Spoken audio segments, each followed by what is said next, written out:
নমস্কার বন্ধুরা, সুস্মিতার গল্পের আসরে আপনাদের স্বাগত। আশা করি আপনারা সকলেই ভালো আছেন। আমি আজকে পড়ে শোনাচ্ছি নিষিদ্ধ রমণী, একটি ছোট গল্প, বাংলাদেশি লেখিকা রাবেয়া খাতুনের লেখা। বন্ধুরা, গল্পটা যদি ভালো লাগে প্লিজ প্লিজ প্লিজ চ্যানেলটাকে সাবস্ক্রাইব করে দেবেন। গল্পটাতে একটা লাইক অবশ্যই করতে ভুলবেন না। সাবস্ক্রাইব এবং লাইকের জন্য আপনাদের অসংখ্য ধন্যবাদ। তো চলুন শুরু করি আজকের গল্প।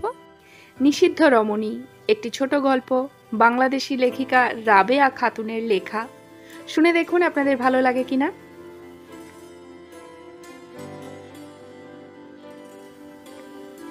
সামনে চমৎকার সাজানো মঞ্চ, কিন্তু ওঠার সিঁড়ি বড্ড বেকায়দার, মইয়ের মতো খাড়া। মিমোসা আক্তার দাঁড়িয়ে গেল।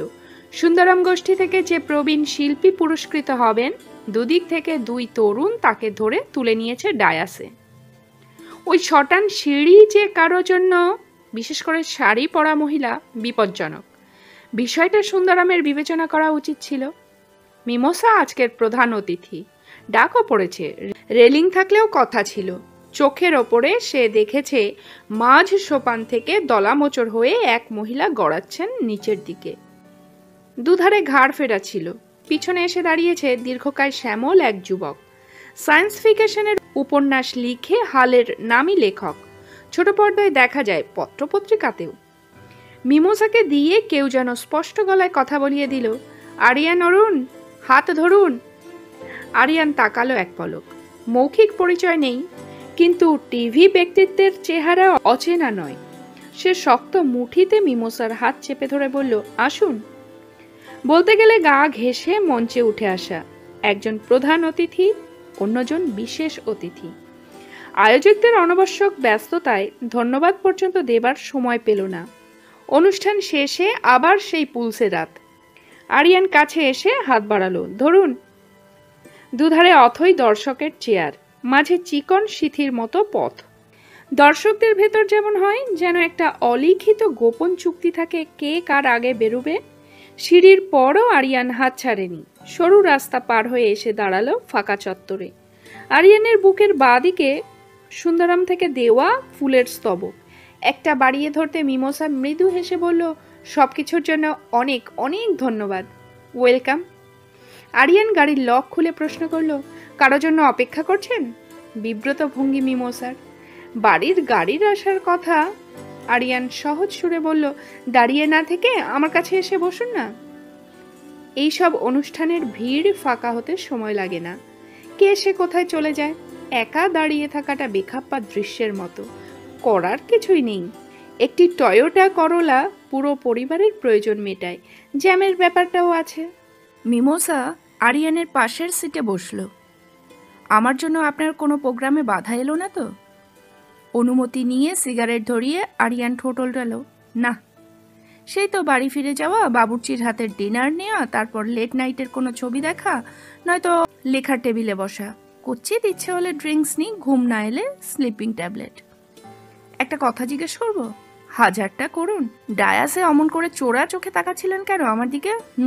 মিমোসার প্রশ্নে একটু শব্দ করে হেসে আরিয়ান বলল, দেখার চেয়েও ভাবছিলাম বাঙালি মহিলারা সহজে সাবলীল হতে পারে না।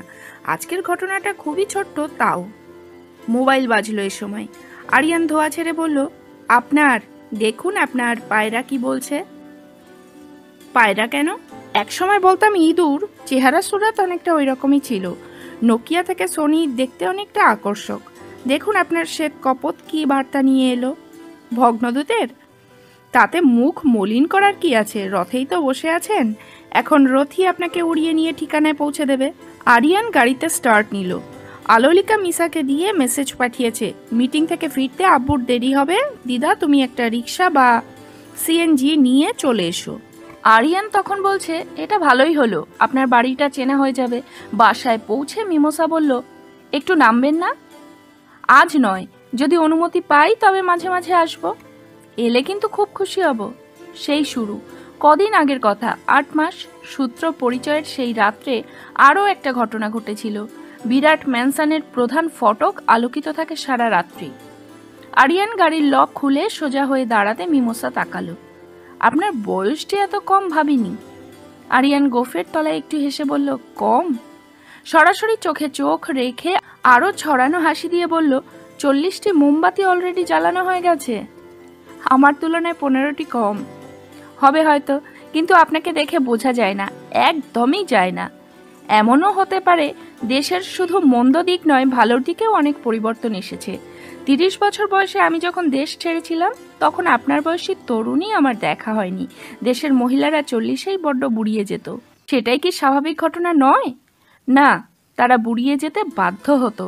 সমাজ, সংসার, পরিবার তার কাছে কেবলই দাবি রাখত পরিপক্কতার। তার যা কিছু সবই নিবেদিত পরিজনেদের জন্যে। নিজস্ব বলতে তার কিছু থাকতে নেই বা থাকবে না। বিদেশে থেকেও এতটা বুঝলেন কি করে?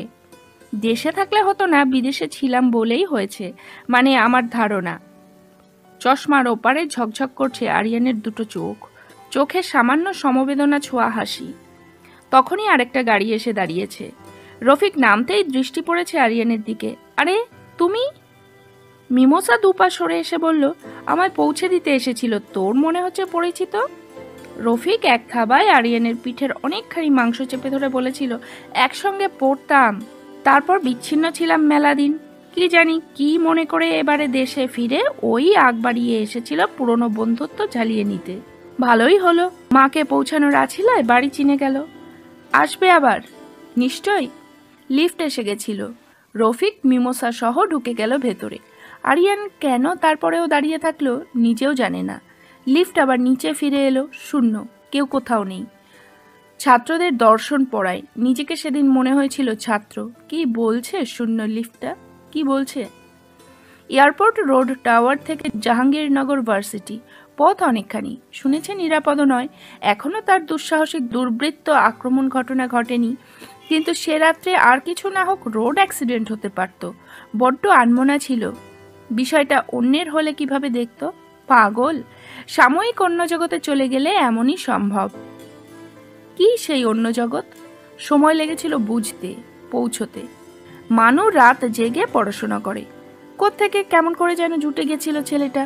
গ্রামের স্কুল থেকে পাশ করে ঢাকায় এসেছিল চাকরি করতে। পিয়নের কাজও জোটেনি। ছেলেটার হাতের রান্না ভালো। বন্ধুদের বাড়ি দাওয়াত আর রেস্তোরাঁয় খেয়ে দিন ভালো যাচ্ছিল না। আরিয়ান বলেছিল, চাকরি করবি কি? এখানে নিয়ে খা, আমাকে খাওয়া, পড়াশোনা কর। ছেলেটার সব ভালো, শুধু অতি ভীরু স্বভাবটা ছাড়া।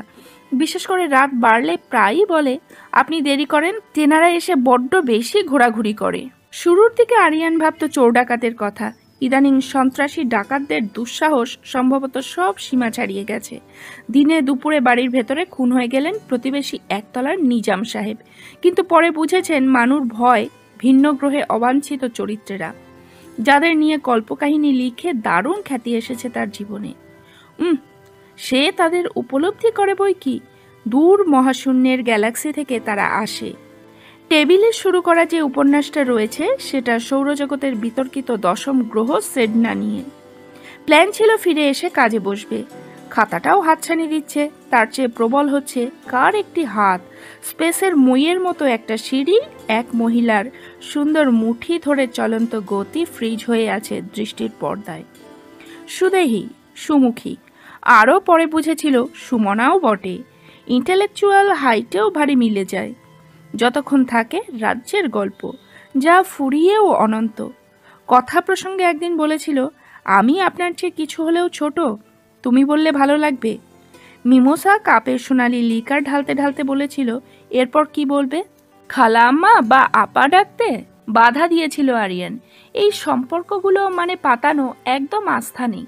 বেহুদা মিষ্টি ডাক নষ্ট করা, আর কিছু সম্বোধন জরুরি, তারই বা কি মানে? আমরা যতক্ষণ একসঙ্গে থাকছি ভালো লাগছে, ব্যাস। ডাকের সম্পর্ক থাক কি না থাক, কি এসে যায়? বিদেশে বউ মেয়ে রেখে এসেছো, তাদের বেলাতেও কি তাই ভাবো নাকি? ভাবা ভাবির অবকাশ কোথায়? ওরাই তো দেশে ফিরতে চাইলো না আমার সঙ্গে। ওদের হিসেবে আমি একটা অপদার্থ। আমাকে দিয়ে এ জগতের মহৎ কাজ কিছু হবে না। তার কাছে ওই ধারাটা কেমন জানেন? এদেশ থেকে ওদেশের লোক মেধা বা শ্রম যাই হোক কাজে লাগাতে যায় কেন? অঢেল স্বাধীনতা। কারোর আকাঙ্ক্ষা রমণীতে, কারো ড্রিঙ্কসে, কেউ প্রচণ্ড আসক্ত ডলার কামানোতে, বিলাসী জীবনে। আমি হিউস্টনের একটা কলেজে পড়াতাম। ভদ্রভাবে বেঁচে থাকার জন্য যা যা দরকার তার অভাব ছিল না, কিন্তু দীপ্তি চাইতো প্রাচুর্য। আমাদের একমাত্র সন্তান দিনা, 10 বছরের বালিকা, সেও তার মার প্রভাবে অন্ধ। ফ্রয়েডের হিসেবে গন্ডগোল রয়েছে, অন্তত বাঙালিদের বেলা। মেয়ে বাবার চেয়ে মাকেই বেশি ফলো করে। সিগমন্ড ফ্রয়েডকে নিয়ে বিতর্ক জোরদার হচ্ছে। অবশ্যই এটি শুরু হয়েছিল তারই শিষ্যদের দিক থেকে। আমার মনে হয় তুমিই রাইট। আমার মেয়ে নেই, ছেলে দুটি, তারা খুব ভালো, খুব ভালো। কিন্তু মাঝে সাঝে মনে হয় একটি মেয়ে মাঝখানে থাকলে সে আমাকে আরো বেশি করে বুঝতো। আপনাকে বোঝা? আপনি তো স্বর্গে আছেন, আছেন না? মাঝ কথায় আরিয়ান মিমোসার দিকে চেয়ে থাকে, সরাসরি অপলক। এক পক্ষ তাকিয়ে নির্নিমেষ, অন্য পক্ষ হঠাৎ চলে যায় কেমন অগোছালো অবস্থায়। সামাল দিতে কথা বলে মিমোসাই। তোমার মেয়ের কথা হচ্ছিল? হ্যাঁ, ছোট্ট একটি পরিবারের কথা। দীপ্তির দেশের ডিগ্রি ক্লারিক্যাল জবের বেশি যেতে পারতো না। শিক্ষক স্বামীর সম্মানের চেয়ে সে চাইতো ব্যবসায়ী স্বামীর আর্থিক সাফল্য। ইচ্ছে করলে হয়তো হতো। ওখানকার বাঙালি ব্যবসায় আমার রুচি আসেনি। ব্যাট বলে তাই আর মিলল না। শেষ পর্যন্ত ছাড়াছাড়ি, মানে তেমনি থাকা না থাকার মাঝখানে এমনই এক ঝুলন্ত অবস্থায় ঘটনা দাঁড়িয়ে। কোনো ডিসিশনে আসনি? এসেছি, আমি একাই থাকবো। তবে শুনেছি সে ঢাকায় এসেছে, জানি না কি মতলব।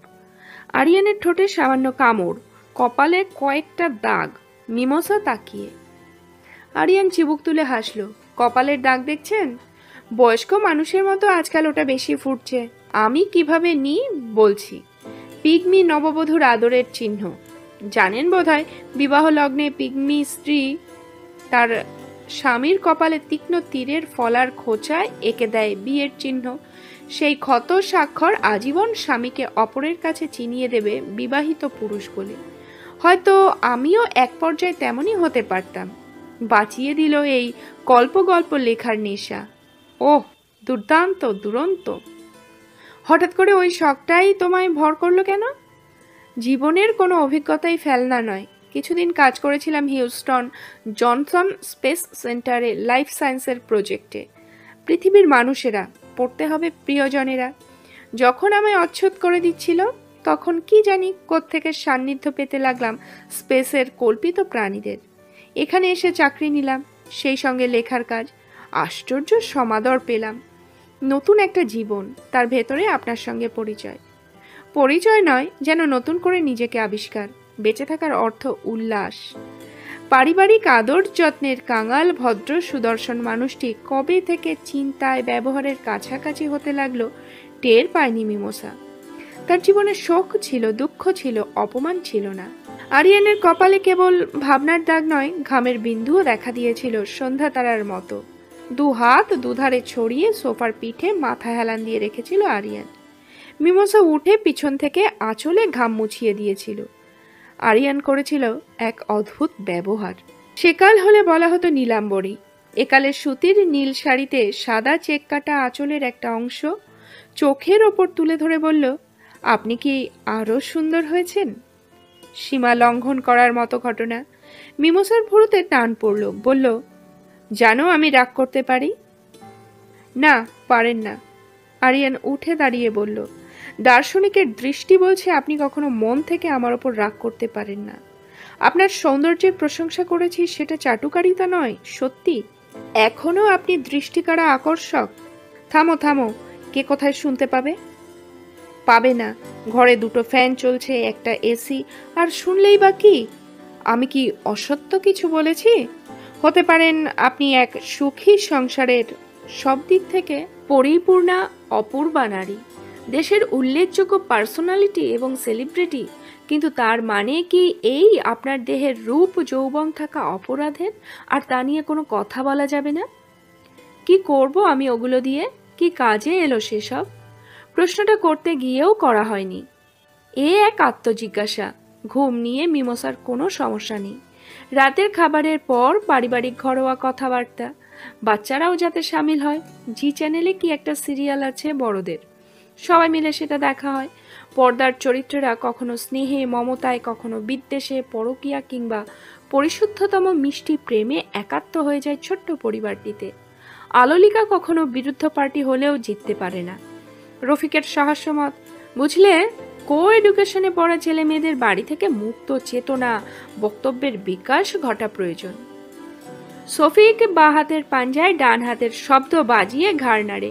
ভাইয়া 100% কারেক্ট, তাই না আমার বান্ধবীদের অসংকোচে নিয়ে আসতে পারি বাসায়। দিশা, রনি, টনিকে বলতে পারি ওরা আমার শুধু ফ্রেন্ড, গার্লফ্রেন্ড নয়। ছুটির দুপুরের পর খাবার শেষে তেমনি আড্ডায় শরিক হয় কখনো আরিয়ানও। শফিক আরিয়ানের সায়েন্স ফিকশন সিরিজের নতুন ভক্ত। 2-4 জন বন্ধু বান্ধব যুক্ত করে ওইসব আসরে গর্বিত ধরায়। 10ম গ্রহ সেডনার কাজ কদ্দূর, ওটা নাকি টিভি সিরিয়ালেও যাচ্ছে, ওদের সাগ্রহ প্রশ্ন। ওই সৌরজগতে আপনার নায়কের সঙ্গে যাদের সঙ্গে দেখা হবে তাদের আকৃতি কেমন ভাবছেন? সফেদ বরফ দিয়ে তৈরি তারা। কখনো ভাবছি, আগে বলুন স্যার, সাদা বরফ কেন? দ্য আইডিয়া, বরফ কেন? বৈজ্ঞানিকদের প্রাথমিক ধারণা ছিল প্লুটোর মতো সেডনাতেও রয়েছে প্রাণী, রয়েছে পানি এবং মিথেল। কিন্তু 2003-এ দজ্জি ক্যালিফোর্নিয়ার পালামোর মাউন্টেনের ওপর স্থাপিত একটি ওয়াইল্ড ফিল্ড টেলিস্কোপের সহায়তায় আন্দাজ করা গেছে সেডনার তাপমাত্রা খুবই শীতল, সৌরজগতের যে কোনো বস্তুর মধ্যে সবচেয়ে ঠান্ডা, এবং সূর্য থেকে ওর অবস্থান প্লুটো থেকেও দূরে। তাই ভাবছেন ওখানকার প্রাণীরা হবে বরফের মতো মানুষ। আচ্ছা, লাল মানুষও তো হতে পারে। একটু আগে বলেছিলেন না গ্রহটার রং লাল, প্রায় মঙ্গল গ্রহের মতো? ঠিক ধরেছ, সেটাই বলতে যাচ্ছিলাম। ইস, রক্তবর্ণ মানুষদের মধ্যে আপনার নায়ক, ভাবতেই গায়ে কাটা দিয়ে উঠছে। Wow wow! কিন্তু লাল গ্রহের নাম সমুদ্রের দেবী সেডনা থেকে হলো কেন স্যার? প্রচণ্ড শীতল তাপমাত্রার জন্য। বিজ্ঞানীরা সমুদ্রের দেবী সেডনার নামানুসারে বস্তুর নাম দিলেও জ্যোতির্বিদদের কাছে ওর পরিচয় 2003 BB 12। তবে প্রথম নামটাই চালু থাকবে সম্ভবত। সেডনার তাপমাত্রা -200 ডিগ্রি সেলসিয়াস। আপনার নায়ক মানে আমাদের সবার হিরো কি পোশাকে যাবে সেখানে, সেটা চিন্তার মধ্যে রয়েছে, বলা যাবে না। বলতে বলতে আরিয়ান দুপাশে তাকালো। মিমোসা কোথায়? শফিকরা ব্যস্ত হয়ে সেডনার গবেষণায়। আরিয়ান ফ্যামিলি রুম থেকে সরু প্যাসেজ পার হয়ে মিমোসার ঘরে এলো। সামনে কুমড়ো ফালি আকারের ব্যালকনি। সূর্য ডুবছে, রোকেয়া সরণির দূর আকাশে নয়, কৃষ্ণচূড়া রাধাচূড়ার বৃক্ষবিথির মাথার ওপরে। বিচ্ছুরিত লাল আলো মুখে মাথায় করে বেতের চেয়ারে বসে মিমোসা। একটু দাঁড়িয়ে এক পলক তাকিয়ে আরিয়ান মৃদু হাসল। রক্তিম রঙের মানুষের গল্প করতে করতে দেখছি সত্যি সত্যি তাদের একজনের সঙ্গে দেখা হয়ে গেল। হয়তো আসল রংটাই তাই, কিন্তু এই মুহূর্তে তুমিও লাল মানুষের পর্যায়ে পড়ে আছো। হ্যাঁ, শেষ বেলা সূর্যের রং আমার উপরেও পড়েছে বইকি, তবে পক্ষপাতিত্বটা আপনার দিকে বেশি। আপনি যেন সেডনার কল্পিত মোহময়ী লাল মানবী। আপনার অবস্থান সূর্য থেকে 10 বিলিয়ন মাইল দূরে। আপনি প্রতি 40 দিনে একবার নিজ অক্ষে আবর্তন করেন। ধীর গতিসম্পন্ন, সেই কারণে সূর্যকে প্রদক্ষিণ করতে আপনার লাগে প্রতিবার 10,500 বছর। বলতে বলতে আরিয়ান যেন হঠাৎ খেয়াল করলো মিমোসার ডান হাত নিজেরই কপালে চেপে ধরা। মুখের ভাঁজে কষ্ট, তবু হাসির সামান্য আভা নিয়ে তাকালো চোখ তুলে। 10,500! আমার কোটি কোটি বছরেও ওকে প্রদক্ষিণ করা হবে না। কি হয়েছে আপনার? চলে এলেন কেন? ভীষণ ভীষণ মাথায় যন্ত্রণা হচ্ছে, মাইগ্রেন। তাহলে এখানে বসে কেন? ভেতরে রেস্ট হয় না? এখানে বসে সূর্যাস্ত তবু চোখে আরাম দিচ্ছিল। মিমোসা উঠে দাঁড়ালো। আরিয়ান সুইচ টিপে বাতি জ্বালালো। তার খুব ইচ্ছে করছিল রোগ কাতর মিমোসাকে একবার স্পর্শ করে। বাস্তবে মাথার কাছে একটা চেয়ারে বসে বলল, আমি ভাবতেই পারি না আপনার সজীব শরীরে কোনো রোগ বাসা বাঁধতে পারে। গ্রহ নক্ষত্রের কল্পিত চরিত্র নিয়ে তুমি বাস্তবটা সহজে দেখতে পাও না, না দেখতে চাও না। 40-এর পর খোঁজ নিয়ে দেখো, বেশিরভাগ মানুষই এখন ভুগছে হাই ব্লাড প্রেশার, ডায়াবেটিস, হজমের গন্ডগোল, নানা নামের বাতের অসুখে। সেই তুলনায় এটা আর কি বলো? আমার তো মনে হচ্ছে খুবই যন্ত্রণায় আছেন। কতদিন থাকে এই ব্যথাটা? 2 দিন আমাকে একেবারে গিলে খেয়ে ফেলে। তবু এটা শারীরিক, মানসিক নয়। মানসিক যন্ত্রণা আপনার আছে? কি আশ্চর্য, আমি কি তোমার চরিত্রদের মতো বায়বীয় মানবীয় শরীর ধারণ করব অথচ তার সুখই নেব, দুঃখ নয়, তা কি হয়? কিন্তু মানসিক, কি আপনার এত মানসিক দুঃখ? বলা যায় না, কাউকে নয়। তবে তোমার সঙ্গে যখনই কথা বলি মনে হয় কিছু রিলিফ পাই।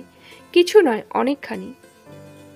আপনি তাহলে চুপ করে থাকুন, আমিই কথা বলছি। কতক্ষণ বলবে? সারা রাত তো সম্ভব নয়, কাল আবার আসবো। কলেজ কামাই করে এসেছিল আরিয়ান। গভীর মমতা বোধে ডান হাতটি এগিয়ে দিয়েছিল মিমোসার কপালের ওপর। ওষুধ খাইয়েছিল। আলোলিকা এক ফাঁকে এসে বলেছিল, ভাই ছেলেমেয়েদের স্কুল থেকে আনা নেওয়া, তারপর প্রাইভেট টিউটারদের কাছে যাওয়া আসা, সংসার দেখা, কি যে সময়ের টান! এই অবস্থায় মার কাছে থাকা জরুরি ফিল করলেও থাকতে পারি না। আপনার বন্ধুরও তো নয়, সোফির বয়সের ওরা, মানে রোগবালাই, স্থির হয়ে বসার ব্যাপারে একদম যেতে চায় না। আপনি থাকছেন, কি যে নিশ্চিন্ত বোধ করছি। সফিক এক ফাঁকে উকি দিয়ে গেছে। কি, কেমন আছো? জবাবের অপেক্ষা না করে তাকিয়েছে আরিয়ানের দিকে। বলেছে, স্যার কাছে রয়েছেন, বড় ভালো লাগছে, চলি। আরিয়ানের মনে হয়েছে রোগটা বাঘা বাঘা হৃৎপিণ্ড চুষে খাওয়া অসুস্থতা নয়, কিন্তু যন্ত্রণায় একটি প্রাণবন্ত মানবীকে কোণঠাসা করে ফেলতে পারে। ঠোঁট কামড়ে থাকা সংযমের মধ্যেও মিমোসা হয়তো নিজের অজান্তে কখন বলে ফেলেছে, ওহ, কতদিন কতদিন পার হওয়া, আবার সেই রকম দিন। কপালে হাত বোলাতে বোলাতে আরিয়ান স্পষ্ট স্বরে বলেছে, কি রকম দিন? সেই একজন ভীষণ ভালোবাসতো আমাকে। এই রোগটা তখনও ছিল, বছরে 2-4 বার আসতো। তখন সে সব কাজ মুলতবি করে বেশিরভাগ সময় কাটাতো আমার সঙ্গে। সেই লোকটা বলা নেই কওয়া নেই, রোড অ্যাক্সিডেন্টে মারা গেল, নিজের গাড়িতে চিড়ে চ্যাপ্টা হয়ে। 2 ছেলে নিয়ে আমার পানিতে পড়ে যাবার কথা না। তার আমদানি রপ্তানির ব্যবসা তখন বেশ রমরমা। ভার্সিটির চাকরি ছেড়ে সেটার হাল ধরলাম। ভুলে গেলাম নিজেকে। আমার অস্তিত্ব সীমাবদ্ধ হলো সংসার, সন্তানে। সাফল্যের জয়টিকা জলজল করছে যখন কপালে, তখন দেখলাম বড্ড একা হয়ে গেছি। এই সময় আমার সেবারত স্বামীকে খুব মনে পড়ে। মনে হয় দীর্ঘ 20 বছর নয়, তার সঙ্গে সংসার করেছি মাত্র 20 দিন। মিমোসা আরিয়ানের বাকি হাতটি তুলে 2 চোখের ওপর চাপা দিল। মানসিক অবসাদ কিংবা কায়িক কষ্ট, ডাক্তাররাও ঠিক বলতে পারে না কেন এমন ঝাপসা হতে চায় দৃষ্টি। তাকাতে রাজ্যের আলস্য, ডাবল ভিশন চোখের ওপর এবং আলোক ঝলকানি, শরীর ভরে বমি বমি ভাব, অস্থিরতা, ছটফটে ভাব নিয়ে উঠে দাঁড়ায় মিমোসা। আরিয়ানো, কি হলো? অসহ্য এই গা গোলানো অবস্থা। চলুন, আমি বেসিনের ধারে নিয়ে যাচ্ছি। আরিয়ান হাত বাড়ালো, 2 হাত। মিমোসা মিলে গেল তার বুকে, অনুভব করলো পলকে কেটে যাচ্ছে সমস্ত অসুস্থতা। ছুঁচের মতো বেধা চোখের যন্ত্রণা বরং আনন্দ ঘন অনুভূতি টের পেল গভীর আলিঙ্গনে 2টি বুকের মধ্যে অজস্র হারিয়ে যাওয়া মিষ্টি মিষ্টি শব্দ। মিমোসার মৃদু প্রশ্ন, এমন হচ্ছে কেন? কেন হবে না? এটাই তো স্বাভাবিক। আমরা কি তার ব্যতিক্রম? ব্যতিক্রমই তো, নইলে একটানা 10 বছর 15 বছর যন্ত্রের মতো একা একা পথ চলেছি, কেমন করে পারছি? মিমোসা যেন নিজেরও অজান্তে গাঢ় হাতে আরিয়ানের কাঁধ বেষ্টন করে ধরল। 2 ঠোঁট ঘষল ওর কণ্ঠা অ্যাডাম অ্যাপেলসের কাছে। আরিয়ান গালের একটা দিক রাখল মিমোসার সিথিতে। সামান্য কিছু কাল কিংবা অনন্তকাল থেকে হঠাৎ জেগে ওঠার মতো ছটফট করে উঠল মিমোসা। বলল, পরশু আমার একটা ফিতে কাটার জরুরি অনুষ্ঠান রয়েছে, অসুস্থ থাকলে চলবে না। কালই আপনি ভালো হয়ে যাবেন। হ্যাঁ, তুমি তো ডাক্তার। না, তা নয়, তবে অনেক দূর দেখতে পাই। আরিয়ানের দূরদৃষ্টি অবশ্যই রয়েছে, তবে সংসার বলয়ের কূটনীতি কিংবা অনিয়ম নীতি সম্পর্কে খুব সচেতন হয়তো নয়, কিংবা সে তার নিজের মতোই চলতে চায়। কিন্তু নির্বিবাদী শান্তির এই সংসারে খুবই গোপনে এক চিলতে ঝোড়ো হাওয়া ঢুকেছে। ছোট্ট আকারে দেখা দিল এই তো সেদিন। একটা অ্যাড ফেস্টিভ্যাল চলছিল 5 তারা এক পান্থশালায় সারাদিন ধরে। উৎসব মুখর বর্ণাঢ্য সেই আয়োজনের অন্যতম অতিথি মিমোসা। আরিয়ানের জনপ্রিয়তা এখানে তাকে নিয়ে আসে বক্তার ভূমিকায়। স্টলে স্টলে দুজনে ঘুরেছে, আরিয়ান হাত ধরেছিল, সেই হাত সে আর ছাড়লই না। দেখছিল ছোট্ট একটা সাংস্কৃতিক অনুষ্ঠান, আরিয়ানের হাত যেন পরম বন্ধুর হাত। এত বছর সবার অলক্ষ্যে ভেতরে ভেতরে যে ব্যক্তি এতিম এতিম ভাব, সেটা থেকে যেন ক্রমশ মুক্ত হচ্ছে মিমোসা। তার হাত মুষ্টিবদ্ধ অবস্থায় রয়েছে আরিয়ানের বলিষ্ঠ পায়ের জানুর উপরে। এক একটা আইটেমের পর হাততালির ব্যাপার থাকে, আরিয়ান হাত ধরা অবস্থাতে সে ব্যাপার সেরেছে। খাবার কর্নারে এলো কাঁধে হাত রেখে, খেতে খেতে বলল, খালি আমিই তো আসি, আপনি আমার বাসায় গেলেন না কিন্তু একদিনও। যাব না, কখনোই যাব না। মিমোসার ঠোঁটে কি হাসি বা জেদের রেশ ছিল সে নিজেও জানে না।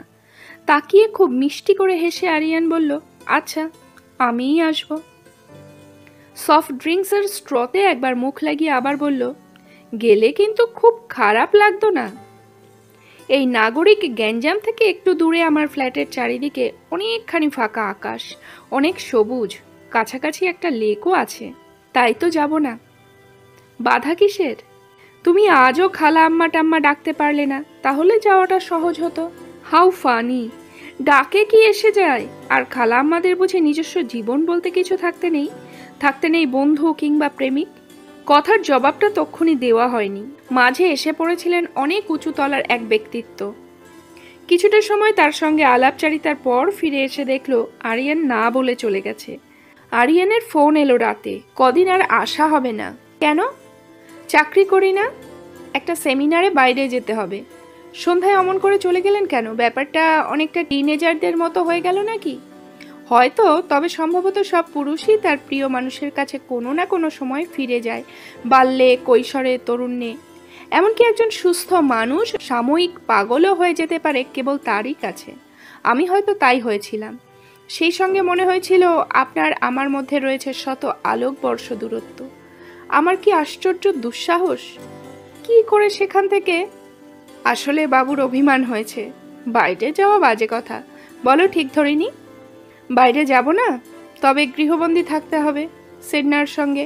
প্রকাশক দরজায় ধর্ণা দিয়ে আছেন, নাছর বান্দা। তাই বলে 7 দিন আসবে না, 10-15 দিনও লেগে যেতে পারে ওটা শেষ করতে। দেখাই যাক না কেমন কাটে দিবানিশি। রাখি।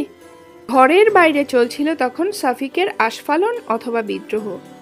সফিক বলছিল, আরিয়ান ভাই সারাক্ষণ মার হাত চেপে ধরে বসে থাকলেন, মাও থাকলেন, যেন তার আপন ছেলে। এদিকে আমার বান্ধবীরা জানতে চাইছিল স্যার মার বয়ফ্রেন্ড কিনা। আলোলিকা দ্রুত ব্যস্ত হয়ে বলল, এই চুপ করো, তোমার ভাইয়া শুনতে পেলে আমাদের দুজনকেই মার লাগাবে।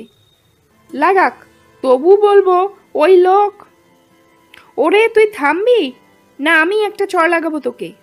কলিং বেল বাজছে, রফিক ফিরেছে।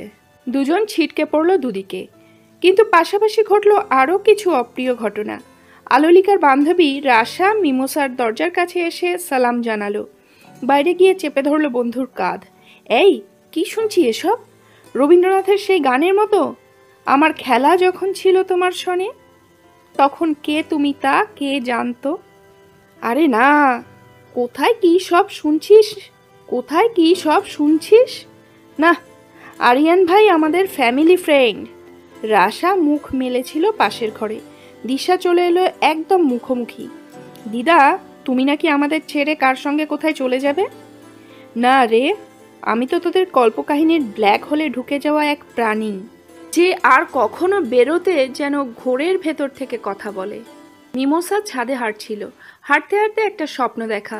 তার ঈষৎ ক্লান্ত মাথা ভর করে আছে বিশাল এক বুকে। ব্যাস, আর কিছু নয়, ওইটুকুতেই প্রশান্তি। গত 10 দিন সে আসেনি। ইচ্ছে করলে কণ্ঠস্বরের শব্দ পাওয়া যায়, কারোর দিক থেকে তেমন চেষ্টা হয়নি। সে শুধু অনুভব করেছে নিঃসঙ্গ এক রমণী আরও নিঃসঙ্গতায় ভরে গেছে, একা ঘরে হেসেছে। গত 10 বছর সে তো একাই রয়েছে। একাকিত্বের বিষ দাঁত কতদিন কতভাবে কামড়ে জখম করেছে। কিন্তু এই নিঃসঙ্গতার অপার শূন্যতার মধ্যে কোথাও রয়েছে অনাস্বাদিত এক স্বাদ। বুকফাটা দুঃখের ভেতরেও সে সুখের আনন্দের। অসীম রিক্ততার ক্যানভাসে এক ফোঁটা পরিপূর্ণতার কড়া রং। সারা জীবনও সে যদি আর না আসে, দুঃখ কিংবা হাহাকার কিছুই থাকবে না। তাই যদি সত্য, বুকের ভেতরে এ কিসের অনবরত যন্ত্রণা? কার পায়ের শব্দ পাবার তৃষ্ণায় থমকে থাকে বহমান জীবন? কার মুখ বরাবর চমক দিয়ে যায় মনের মেঘলা আকাশে? শুরুর দিকে আয়নায় নিজের মুখ দেখে পাশে আরিয়ানের মুখ মনে হলে স্নেহসিক্ত হয়ে উঠত। আজকাল সেই ছবিটা হাওয়ায় গলে বিকশিত হচ্ছে, যেটা বেমানান লাগে না তো। পরক্ষণে মনে হয়েছে বেশ তো ছিল, হঠাৎ দস্যুর মতো দরজা ভেঙে দুরন্ত গতিতে এ কার প্রবেশ? আরিয়ান প্রায়ই বলতো, আমার চোখের ওপর প্রথম রাতের সেই দৃশ্যটা স্থির হয়ে আছে। আপনাকে নিয়ে রফিক ঢুকে গেল লিফটে, দরজা বন্ধ, বাইরে একাকী দাঁড়িয়ে রইলাম আমি। কি বোঝাতে চাইছে ওই ঘটনা? আর আমার মনে হয় আমার সামনে খাড়া লম্বা একটা সিঁড়ি, একা ওঠা অসম্ভব, অথচ আমি তো একাই। কি কিসের প্রতীক ওটা? আরিয়ান 3 সপ্তাহ আসেনি। জীবনের যে কক্ষপথ অতিক্রম করেছে মিমোসা, ওটাই তো বাস্তব। উচিত ছিল স্বাভাবিক হওয়া। একটা পর্যায়ে পৌঁছে সময় তাদের সতর্ক করার অভিভাবকত্ব গ্রহণ করেছে। কিন্তু অসচেতন হৃদয় যে ফোনে কারোর কণ্ঠস্বরের প্রত্যাশী ছিল, বাস্তবে সেই কথা বলল একটা ঘন মেঘলা দিনে, সন্ধ্যায় বাসায় আছেন তো, আমি আসবো। এমন ফোন আগেও হয়েছে, শিহরিত হয়নি শরীর, নিঃশ্বাস হয়নি নিরুদ্ধ। দিনভর সে পেতে লাগলো সাদা ফুলের সুবাস, আর টবের গাছে সেদিন ফুটেছিল নীল অপরাজিতা, যার কোনো গন্ধ নেই, চেহারায় নেই কোনো সফেদ রং। আরিয়ান এলো, জমজমাট পোশাক সে কখনো পরে না, ফ্যাকাশে নীল জিন্সের প্যান্ট, হাফাতা পিঙ্গল চেক শার্ট। সরাসরি ঘরেই এলো, চোখে চোখ রেখে বলল, কেমন গেল? দীর্ঘ নিঃশ্বাস লুকিয়ে মিমোসা বলল, জিজ্ঞাসা করো না, আমি জানতাম। আরিয়ান বুক পকেট থেকে টেনে তুলল কয়েকটা তাজা বেলি ফুলের মালা, হাসল সামান্য। আমার প্রিয় ফুল আপনার জন্য। কি বলে আরিয়ানের দর্শন বিজ্ঞান? সারাদিন মিমোসা আজ যে ডুবেছিল সাদা ফুলের সুবাসে। আরিয়ান 2 হাত মিমোসার কাঁধে রেখে দুষ্টু মিষ্টি হাসি নিয়ে বলল, ঠিক এখনই বলবেন তো আবার একটা টিনেজ কাণ্ড করে বসেছি? তুমি কি কথা শোনার পাত্র? আমি আপনার সব কথাই শুনি। ওহ, মিথ্যে কথায় তোমার জুড়ি নেই, আপত্তি জানাচ্ছি। তবু ভালো লাগছে আপনার অভিযোগ। উঠে দাঁড়িয়ে আরিয়ান একটু অস্থিরতা থেকে বলল, এ ঘরে এমন করে ঢোকাটা বাড়ির লোকেরা আর স্বাভাবিক চোখে নিতে পারছে না। স্বাভাবিক আমরা আছি তাও নয়, আজ আপনাকে আমি একটা চুমু খাবো। না। কেন? তোমার কি ধারণা আছে তারপর আমার কি অবস্থা হবে? দেহ মন একবার জেগে গেলে মানুষ নিজের কন্ট্রোলের বাইরে চলে যায়। তোমার স্ত্রীর সঙ্গে এখনো ডিভোর্স হয়নি, তুমি তার কাছে যেতে পারো, কিন্তু আমি কার কাছে যাব? কেন আমার কাছে? এতটা পথ আমার আপনার মতো ব্যস্ত মানুষেরা নিরর্থক অতিক্রম করে না। আমি অপেক্ষা করব রফিক ফিরে না আসা পর্যন্ত। ও কিছুই জানে না, আমি সব জানাবো। যা সত্য তাতে কিসের লজ্জা, গ্লানি, অপরাধবোধ? আরিয়ান, প্লিজ তুমি আজ চলে যাও। আকাশে কালবৈশাখীর মেঘে কালো হয়ে আছে, তোমাকে যেতেও হবে অনেকটা দূর। আপনি চাইছেন? যাব, কিন্তু কাল আবার আসবো। এসো। কখন যেন গভীর আলিঙ্গন করে আরিয়ান চলে গেছে। মিমোসা নিষ্পলক তাকিয়ে দরজার দিকে। একটু আগে দুয়ার অতিক্রম করা আরিয়ান ফ্রিজ হয়ে আছে। দীর্ঘ সুদর্শন শ্যামল গায়ের রং, চোখের রং আরও মারাত্মক, যে সহ্য করা যায় না গ্রহণ করাও। টিভিতে বারবার সতর্ক সংকেত দেওয়া হচ্ছিল জলাঞ্চলের নাবিকদের উদ্দেশ্যে। ঝোড়ো হাওয়ার সঙ্গে তুমুল বৃষ্টি। এ বাড়ির সেফটি ডোরের চাবির সন্ধান জানে মাত্র 3 জন। মিমোসা চাবিটা মুঠিতে আঁকড়ে নিল। আরিয়ান বাসায় পৌঁছালো ঘন অন্ধকারে। পাওয়ার চলে গেছে, হয়তো টেলিফোন লাইনও যাবে। মিমোসাকে পৌঁছানোর খবর না দিলে সে যে অস্থির থাকবে, হয়তো ঘুমোতে পারবে না সারা রাত। কিন্তু মিমোসার বেডরুমের ফোন কেউ তুলল না, মোবাইল বন্ধ। বারান্দায় বসে সিগারেট ধরালো পায়চারি। ভেতরে কি নিদারুণ অস্থিরতা! কি বলতে চায় হৃৎপিণ্ড, কি বলতে চাইছিল বিদায় বেলায় মিমোসার 2টি চোখ! বাইরের প্রকৃতি গোটা নিশি যতই দাপাদাপি করুক, সকালটা আশ্চর্য শান্ত আলোকিত। ক্লাস আছে দুটো, সেরে মিমোসা আর নিলয়। কিন্তু 10টার দিকে ও বাড়ি থেকে যে খবরটা এলো, আরিয়ান শটান দাঁড়িয়ে গেল। সেডনায় কল্পমানবদের সে তুষার মানুষের আকৃতি দিয়েছিল। সেই মুহূর্তে মনে হলো সে নিজেই সাদা পাথরে পরিণত হয়েছে। গত রাতে সেফটি ডোর থেকে মিমোসা যখন ঝাঁপিয়ে পড়েছিল, কি ছিল তার শেষ আর্তনাদ কেউ শোনেনি। প্রকৃতি তখন জাগতিক কর্মের মধ্যেও অপার্থিব গর্জনে প্রলয় নৃত্যে বিভোর। সুইসাইড নোটে লেখা রয়েছে, আমি এখন সেফটি ডোরের কাছে দাঁড়িয়ে, হাওয়া আমায় উড়িয়ে নিয়ে যাবে, আমার মৃত্যুর জন্য কেউ দায়ী নয়। ও বাড়িতে পৌঁছে শুনল রফিক স্ত্রীকে বলছে, আমাকে কেন সব জানার বাইরে রাখা হয়েছে, কেন? নত মুখে আলোলিকার জবাব, সাহস পায়নি। রফিক ঘুরে জড়িয়ে ধরেছিল আরিয়ানকে। কেউ কারো সান্ত্বনা হতে পারছিল না। অবরুদ্ধ কান্না তাদের বোবা করে রেখেছিল। লাশের কফন ততক্ষণে হয়ে গেছে। গোরস্থানে মৌলভী সাহেব বলেছিলেন, আপনারা দুই ভাই আসুন, মায়ের লাশ কবরে নামাবেন। শফিক কাঁদছে, জড়িয়ে ধরে আছে আলোলিকাকে। রফিক বলল, আমরা দুজনে নামব। এসো আরিয়ান। দুদিক থেকে লাফিয়ে নিচে নামতে হলো। ওপর থেকে মিমোসার সাদা কাপড়ে আবরিত দেহ মাটিতে শুইয়ে দিতে গিয়ে আরিয়ানের কেবলই মনে হতে লাগলো মিমোসার সাদা রং পছন্দ করত না। মুখের কাপড় খুলে দিয়ে কেবলামুখী করে রফিক উঠে গেল উপরে। গত সন্ধ্যার পর আবার দেখা মিমোসার সঙ্গে। ঘুমন্ত মিমোসাকে আরিয়ান কখনো দেখেনি। মৃত মানুষের চেহারা যে এত সজীব সে ধারণাও ছিল না। কালও মিমোসা বুক পোড়া যন্ত্রণার সঙ্গে প্রশ্ন করেছিল, তোমার সঙ্গে একদিন পর এমন করে কেন আমার দেখা হলো, কেন? তোমার সঙ্গে এমন করে দেখা হবে বলে, এমন করে। আরিয়ানের বুকে কথা বাজল। মুখ নেমে এলো মিমোসার গলার কাছে। কিছুতেই চোখকে শুকনো রাখতে পারছে না। ঠোঁট দুটো নামিয়ে নিয়ে এসেছে হিম শীতল মিমোসার কপালে।